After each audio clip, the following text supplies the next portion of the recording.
Hello everyone, welcome to ज़िंदगी एक सफ़र bye Ayushi. Friends, मैं बहुत ही ज़्यादा एक्साइटेड हो रखी हूँ क्योंकि मैं जा रही हूँ ट्रिप में टू मथुरा वृंदावन। और इस बार मैं अकेले नहीं जा रही हूँ, मेरे साथ चल रहे हैं महाराज जी और हम दोनों जाने वाले हैं ट्रिप में। मेरी आज की ट्रेन है देहरादून से टू मथुरा, जो कि मुझे कल मॉर्निंग में 6:30 ड्रॉप करेगी मथुरा।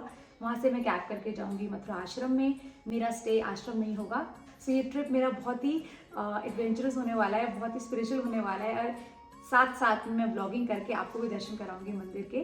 तो स्टे ट्यून, आई होप आपको भी मज़ा आएगा मेरे साथ। और इस बार लेके चलते हैं महाराज जी को अपने साथ। दोस्तों, वृंदावन जाने के लिए आप ट्रेन से भी जा सकते हैं और बस से भी जा सकते हैं।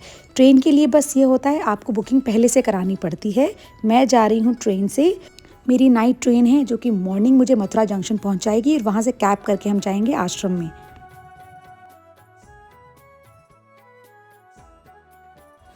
ये जो आपको दिख रहा है वो मथुरा का बस स्टैंड है। यहाँ पर रोडवेज और डीलक्स दोनों बसेस खड़ी होती हैं। और अब हम पहुँच चुके हैं मथुरा जंक्शन में और यहाँ से आश्रम 13 किलोमीटर्स है। कैब करके मैं पहुँची आश्रम। फ्रेंड्स, अगर आप वृंदावन आ रहे हैं तो मैं आपको सजेस्ट करूँगी आप लोग होटल के साथ आश्रम में भी रुक सकते हैं, क्योंकि वो काफ़ी बजट फ्रेंडली होता है। और नीम करोली आश्रम की बात यह कि अगर आप महाराज जी से जुड़े हैं, फ्रीक्वेंट विजिटर हैं, तो अगर आप आएंगे अंदर कार्यालय में तो वो आपको रूम अलॉट कर देंगे। सो मुझे मिला है रूम नंबर 22। अब मैं आपको अपना रूम दिखाती हूँ। सो इसमें लगा हुआ है एक डबल बेड और एक सिंगल बेड। मैं अकेली थी तो मैंने पूरी अपॉर्चुनिटी का अच्छा फ़ायदा उठाया। फ्रेंड्स, अभी फ्रेश होके नहा धो के रिलैक्स करने के बाद मैं जा रही हूँ बाबा का जो समाधि स्थल है ठीक मेरे सामने, उसके दर्शन करने के लिए। महाराज जी का समाधि स्थल वृंदावन में एक पवित्र और शांतिपूर्ण स्थान है जो उनके भक्तों के लिए अत्यंत महत्वपूर्ण है। अगर हम इस स्थान के इतिहास के बारे में बात करें तो नीम करोली महाराज की समाधि 11 सितंबर 1973 को उनकी महासमाधि के बाद वृंदावन आश्रम में स्थापित की गई। ये स्थान उनके भक्तों के लिए एक आध्यात्मिक केंद्र बन गया है, जहां लोग उनकी आत्मा की शांति और अपनी प्रार्थनाओं के लिए आते हैं। आश्रम का माहौल बहुत ही शांत और पवित्र है। यहाँ हरियाली और सुकून भरा वातावरण है जो मन को शांति और आध्यात्मिक ऊर्जा का अनुभव कराता है। महाराज जी की समाधि स्थल के बाईं तरफ उनके बेटे बापूजी महाराज का कमरा है। अब वे हमारे बीच नहीं हैं, लेकिन कमरे में पहले की तरह उनका सारा सामान रखा हुआ है। इसमें महाराज जी, सीधी माँ, हनुमान जी की फोटो है। कमरे में उनकी कुर्सी है और अंदर एक बिस्तर भी है। बिस्तर के नीचे चप्पल भी रखी हुई है। उनकी शक्ल महाराज जी से काफ़ी मिलती थी। समाधि स्थल के दाईं तरफ महाराज जी की कुटिया है। आप देख सकते हैं कि महाराज जी की कितनी सुंदर प्रतिमा है और उनका बिस्तर है। ऐसा लगता है जैसे महाराज जी हमें ही देख रहे हों।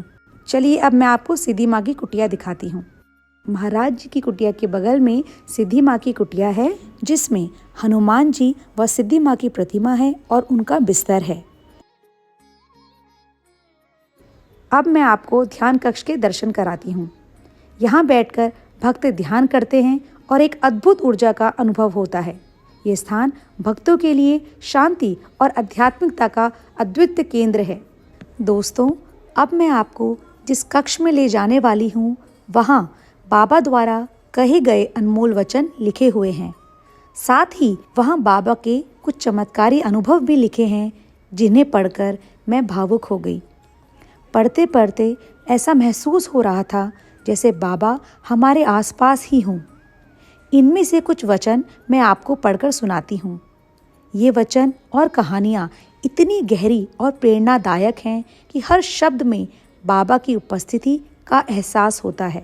महाराज जी बोलते हैं, अगर आप भगवान को देखना चाहते हो तो इच्छाओं को मार दो। इच्छाएं मन का खेल होती हैं। मन में जब भी कोई इच्छा हो तो उस पर अमल मत करो। इच्छा अपने आप चली जाएगी। अगर कोई व्यक्ति मृत्यु के समय आम खाने की इच्छा रखता है तो अगले जन्म में कीड़े के रूप में जन्म लेता है। अगर मृत्यु के समय अगली सांस लेने की भी इच्छा हुई तो तुम पुनर्जन्म लोगे। 1970 में महाराज जी के भक्त ने उनको एक किताब दी थी।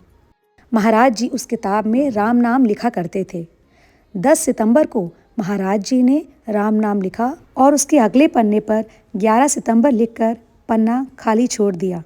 11 सितंबर को महाराज जी ने वृंदावन में महासमाधि ली थी।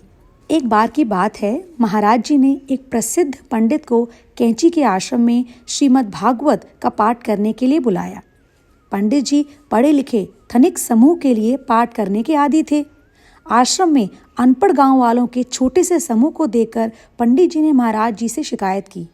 महाराज जी उनको डांटते हुए बोले, चिंतित ना हो, हनुमान जी सुन रहे हैं। आखिरी दिन महाराज जी कैंची धाम से निकलते समय अत्यधिक खुश थे। उनके आखिरी शब्द थे, आज मैं सेंट्रल जेल से मुक्त हुआ। जैसे ही महाराज जी स्टेशन पहुंचे तो जो उन्होंने कंबल ओढ़ा था हल्के से खिसक के जमीन पर गिर गया। किसी भक्त ने उसे उठाने की कोशिश करी, पर महाराज जी ने बोला, छोड़ दो, किसी भी चीज़ में आसक्ति नहीं होनी चाहिए। आश्रम में बाल भोग करने के बाद मैंने अपने रूम में जाके थोड़ा रेस्ट करा। चलिए दोस्तों, इस ब्लॉग को यहीं पर विराम देते हैं। नेक्स्ट ब्लॉग में आप करेंगे बांके बिहारी जी, राधा वल्लभ जी व इस्कॉन टेम्पल के दर्शन। Thank you so much for watching. Bye bye.